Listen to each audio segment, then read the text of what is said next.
Ananda sekalian, mari kita simak alur cerita cergam mini biografi Waljina Sang Ratu Keroncong tahun 1945 hingga 1986. Aku dilahirkan di Surakarta pada tanggal 7 November 1945. Ayahku Wiryo Raharjo dan ibuku Kamini menganugerahiku nama Waljina. Menurut orang tuaku saat aku lahir, aku menangis begitu keras hingga terdengar sampai keluar rumah. Mungkin tanpa ku sadari, itulah yang menjadi cikal bakalku menjadi seorang penyanyi. Aku berasal dari keluarga yang sederhana. Aku adalah putri bungsu dari 10 bersaudara. Ayahku bekerja sebagai seorang buruh di perusahaan pembatikan, sedangkan ibuku berjualan pecel untuk sedikit membantu ekonomi keluarga. Meskipun kami hidup dalam kesederhanaan, tapi kami tetap mensyukuri nikmat yang telah diberikan Sang Maha Pencipta. Sewaktu kecil, hampir tak pernah aku memakai rok kecuali ke sekolah. Bermain pun aku lebih suka main bola dan kasti daripada main bekel, congklak, atau pasar-pasaran. Memanjat pohon jambu dan main sepeda merupakan kesukaanku.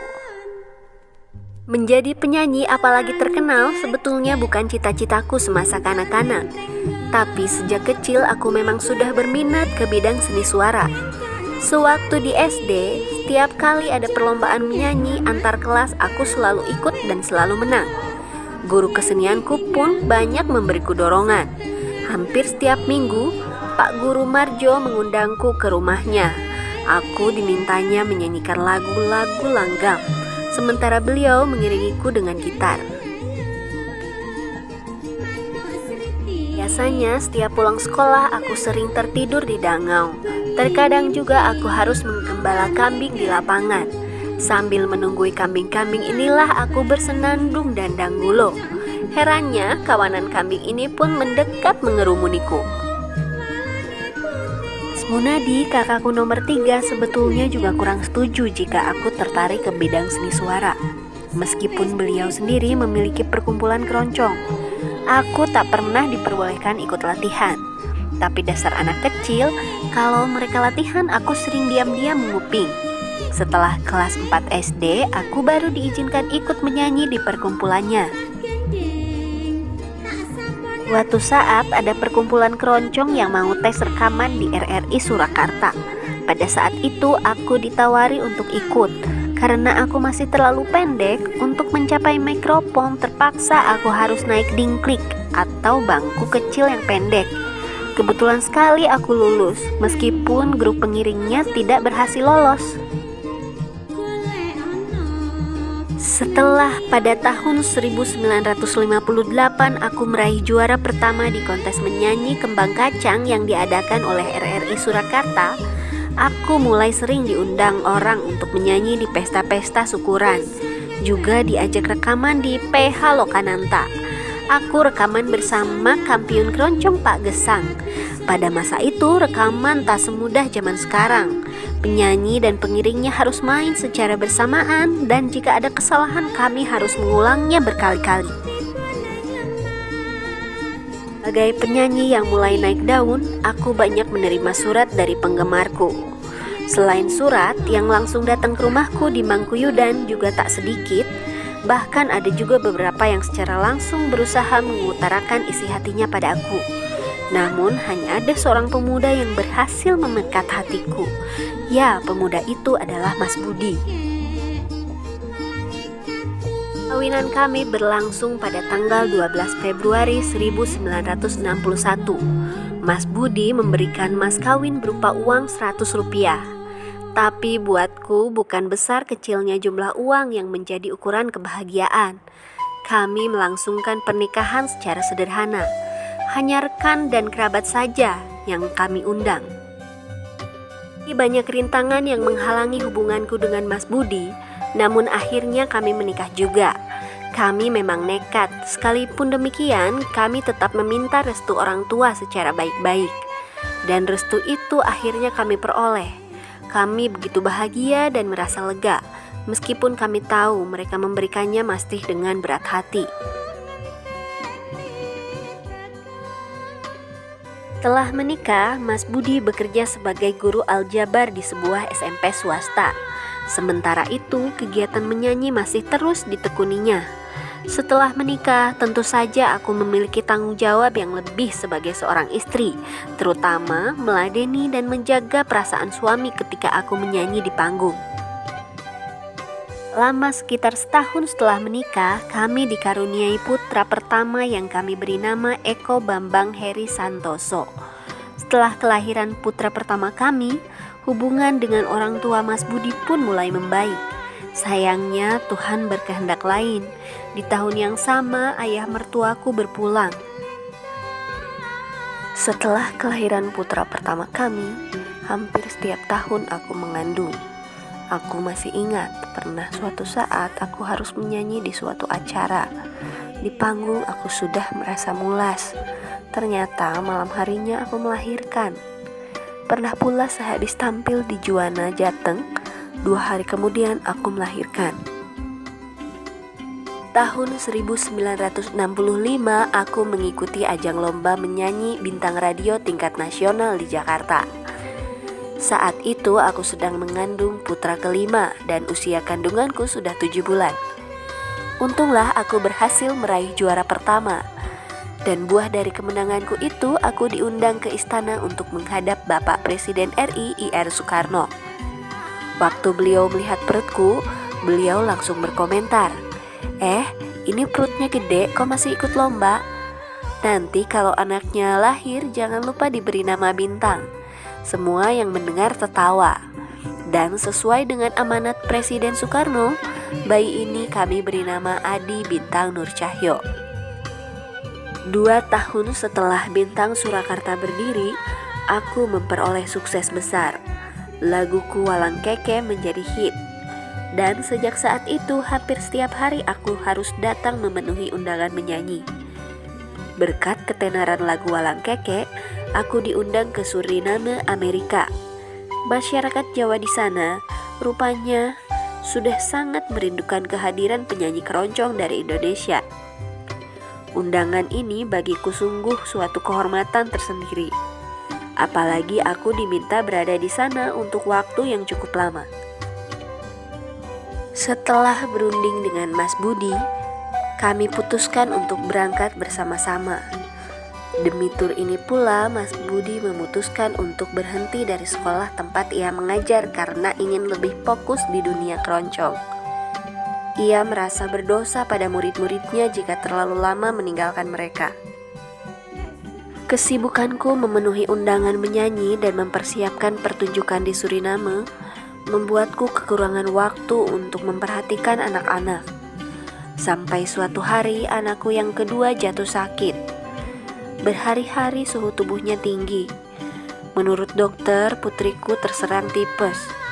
Tipes? Aku merasa sangat terpukul. Kupikir apalah artinya kesuksesanku kalau harus kutembus dengan kenyataan pahit seperti ini. Hampir setiap saat aku menjerit di dalam hati, mengadukan nasib anakku pada Tuhan. Tapi rupanya Tuhan berkehendak lain. Tuhan lebih menghendaki anakku kembali kepadanya. Sekalipun masih berkabung, aku harus pergi ke Suriname. Kontrak pun sudah kutandatangani. The show must go on. Padatnya jadwal latihan dan kegiatan menyanyi di luar rupanya membawa akibat buruk bagi kesehatan suamiku. Mas Budi ternyata menderita beberapa penyakit yang cukup berat, seperti mah, tekanan darah tinggi, jantung, ginjal, ditambah lagi penyakit kencing manis. Meskipun demikian, semua ini sama sekali tidak membuatnya merasa harus mengundurkan diri dari keroncong. Ibu sendiri ternyata sama dengan Mas Budi. Tidak terlalu menghiraukan penyakit darah tinggi yang dideritanya. Beliau selalu menemaniku mengurusi anak-anak. Beliau selalu berkata, pokoknya mereka tidak akan terlantar selama berada di dekat ibumu. Begitulah pesannya yang membesarkan hatiku. Sepulang dari perjalananku ke Bali untuk memenuhi undangan menyanyi, aku terkejut melihat ibu tergeletak tak sadarkan diri di rumah. Setelah dilarikan ke rumah sakit pun, ibu tetap tak tertolong dan menghembuskan napas terakhirnya di usia 70 tahun. Aku begitu menyesal meninggalkan ibu ke Bali, padahal sebelum berangkat, aku sudah merasa tidak enak hati.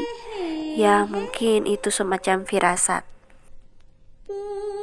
Saat harus rekaman di studio TVRI Yogyakarta untuk pembukaan gedung Multimedia Center, aku sempat ragu untuk berangkat. Tetapi karena aku pikir jarak Solo dan Jogja tidak begitu jauh, akhirnya aku pergi juga untuk memenuhi undangan dan berusaha untuk pulang hari itu juga. Kali ini aku terpaksa lagi pergi sendiri karena Mas Budi harus periksa kesehatan lengkap.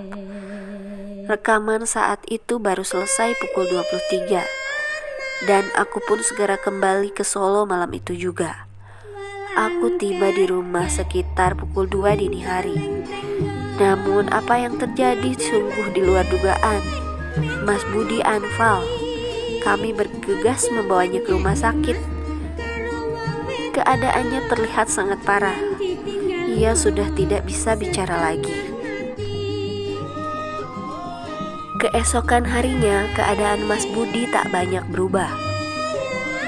Aku pun semakin merunduk, memohon kekuatan kepadanya. Kepada tim dokter pun berulang kali aku meminta agar bisa menyelamatkan suamiku. Tindakan ini sebetulnya berlebihan, karena mana ada dokter yang tidak menginginkan kesembuhan pasiennya. Tetapi aku tak peduli. Para dokter nampaknya berusaha keras untuk menolong Mas Budi. Kendati demikian, rupanya Tuhan berkehendak lain. Sore itu, tanggal 16 Maret 1985, Mas Budi pergi untuk selamanya menghadap Tuhan di usia 47 tahun. Kepergian suamiku meninggalkan kepedihan yang begitu mendalam. Terlebih lagi, Eko anak sulungku, dia merasa sangat kecewa karena kepergian ayahnya hanya beberapa minggu sebelum pernikahannya. Akhirnya, seperti saran para kerabat, Eko pun menikah di hadapan jenazah ayahnya. Di sisi lain, di luar kepedihanku ditinggal suami tercinta, aku merasa bangga kepada putra-putraku yang mengikuti jejak almarhum ayahnya dengan mendirikan sendiri grup orkes keroncong yang mereka beri nama Orkes Keroncong Rhapsody. Sekitar tahun 1986, aku mendapat tawaran istimewa dari produser rekaman Borobudur untuk merekam lagu-lagu keroncong dan langgam Jawa. Kali ini pekerjaanku tidak tanggung-tanggung. Aku harus menyelesaikan sekitar 30 album dalam waktu 3 tahun. Berarti dalam setahun ada 10 album yang harus kugarap. Padahal satu album kira-kira berisi 10 lagu. Jadi dalam setahun aku harus membawakan sekitar 100 lagu.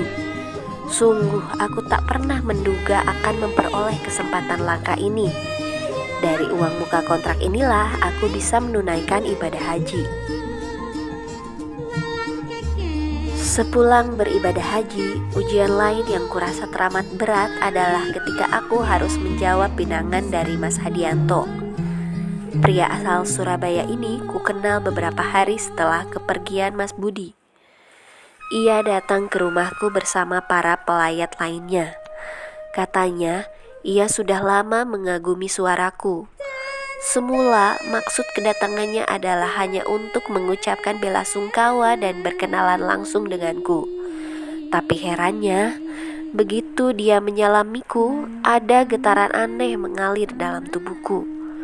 Terlebih lagi saat aku menatap matanya, sorot tatapannya itu lembut dan meneduhkan. Akhirnya, setelah beberapa lama, ku terima pinangan Mas Hadianto. Jalan hidupku memang tak semulus karirku. Namun, kita sebagai manusia hanya bisa berusaha dan berserah kepada Tuhan agar dapat menjalani setiap ujian dengan ketegaran dan keikhlasan. Nah, ananda sekalian, begitulah kisah hidup Waljina sang Ratu Keroncong. Banyak sekali makna dan pelajaran yang dapat diambil di dalamnya.